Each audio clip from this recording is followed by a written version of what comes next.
And here's the final result. Hey guys, today I'm gonna show you how to assemble our Geeko Raptor line follower kit. First, let's gather the materials. Let's go. Here's our manual, the main board, the array sensor, the motors,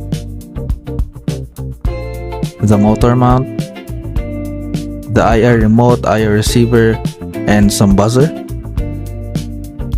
the 3D printed mounts, the aluminum rims, silicone wheels, the battery charger, and some zip ties that we're gonna use later on, the fiber rods, the USB cable for programming, and some stickers. Okay, so first let's grab the main board and also the motors. Then you can connect the motor connectors like so. And then next, let's install the motor mounts. First, you want to grab an Allen key. It's a 1.5 millimeter Allen key. Make sure to align the holes with the motor mount and also the board, and fix it with the nut and the bolt. Make sure to tighten it properly so the motors won't come loose. And once that's done, you can do the exact same thing on the other side.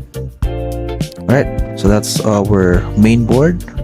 Next, let's grab the aluminum wheels. Make sure to align the flat side of the shaft with the grab screw and tighten it. Then do the same on the other side.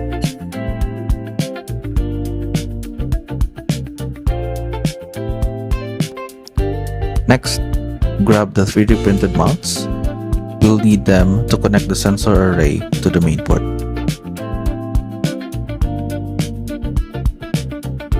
Make sure not to over tighten it since we'll be inserting the fiber rods later. Alright, so let's now insert the fiber rods.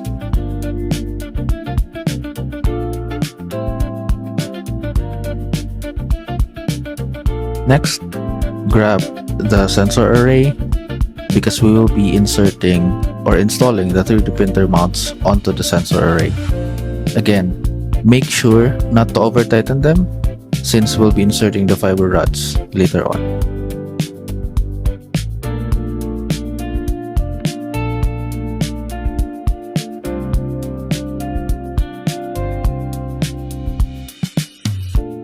Once the rods are inserted, let's give them a final tightening.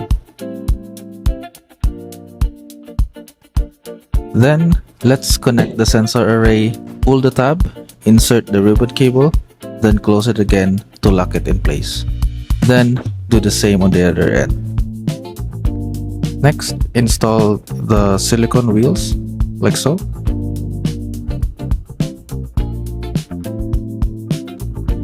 Finally, the battery. Insert the zip ties, then create a loop so the battery can be inserted. Place the battery in position and tighten the zip ties. Once that's installed, cut off the excess at the back of the board. Then we can install or connect the battery connector onto the board. So that's it. We have our robot, and here's the final result. In the next tutorial, we'll show you how to program the robot and get it up and running. See you next time.